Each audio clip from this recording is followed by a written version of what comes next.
So, Alex, I'm going to toss it to you now. Like, is there something that you want to see them address more than anything else over the next 2 weeks? Because it feels like whatever they need from their bench is not currently on their roster right now.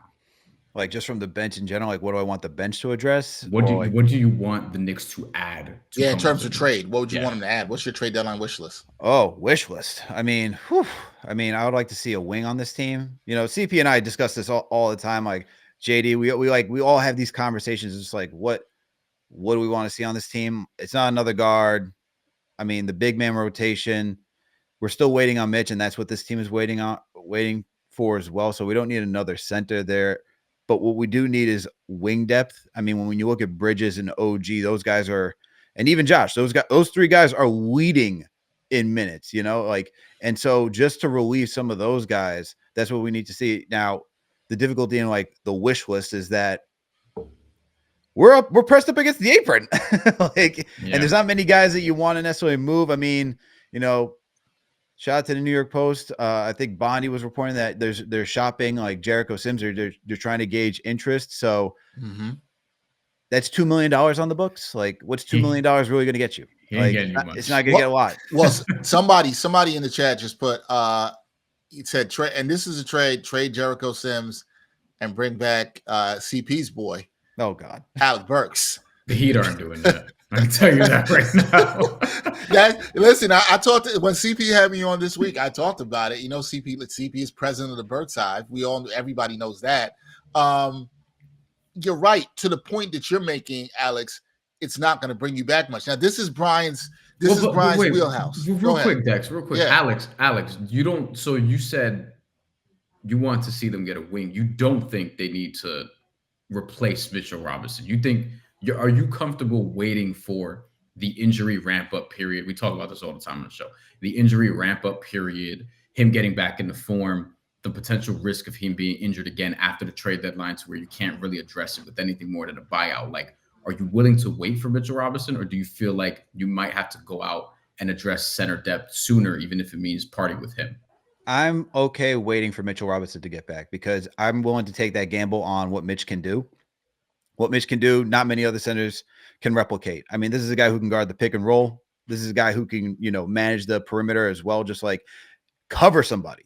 That's just very difficult to find at the 5 position.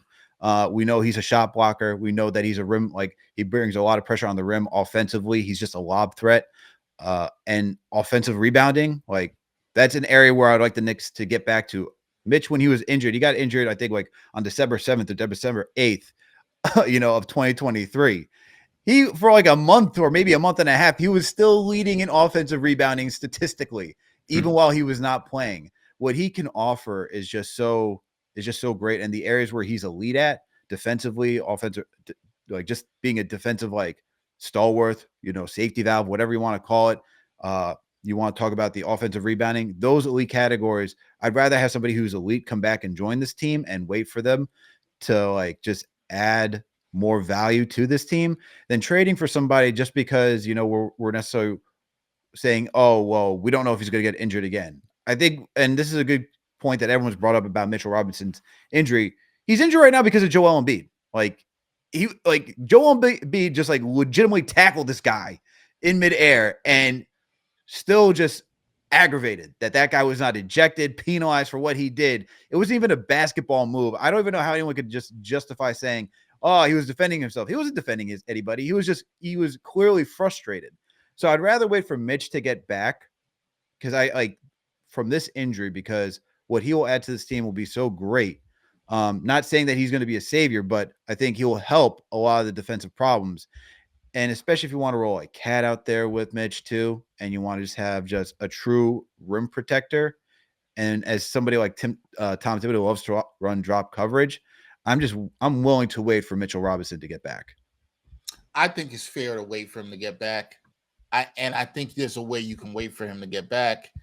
And I think when he comes back, the Knicks are going to be very cautious with him, as they should. Mm-hmm. Yeah. But will they still try to do what you said, Alex? And Bryan, you caused time. Will they go get a wing? Because I kind of agree. I think that's the way I would play it.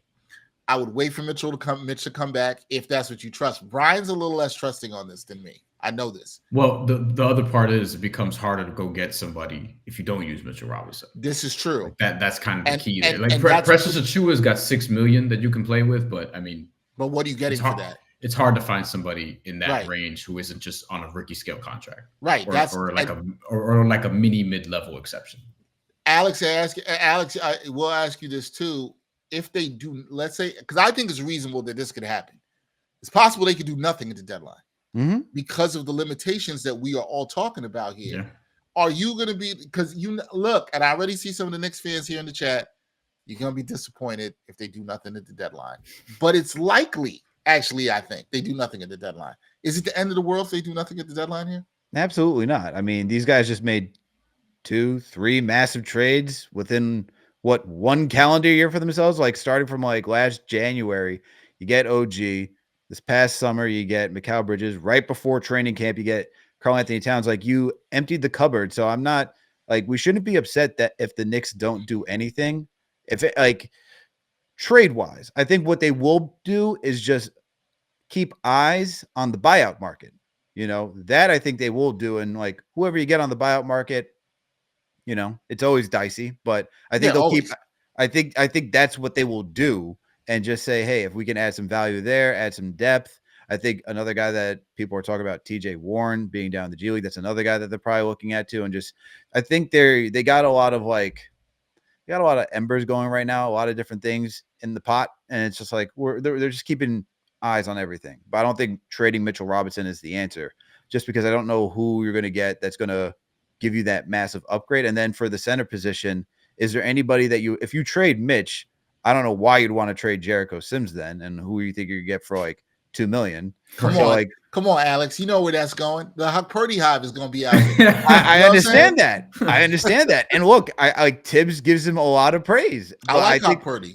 Yeah, I like Huck Purdy too. Look, Huckamania, as we call him on KFTV. So like, I would like to see Huck Purdy get some minutes. We've seen some good minutes from him, and I just with Tibbs, it's not that I know he can't play rookies. We've seen that. Emmanuel Quickly, he's played Obi Toppin. Quentin Grimes. He played Quentin Grimes. He's played young guys before.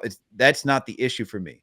It's, you know, for young guys, how much trust does he have of them in the beginning? I mean, when Quickly was a rookie, we didn't really see much of Quick in the postseason. You know what I mean? He wasn't really given that much responsibility.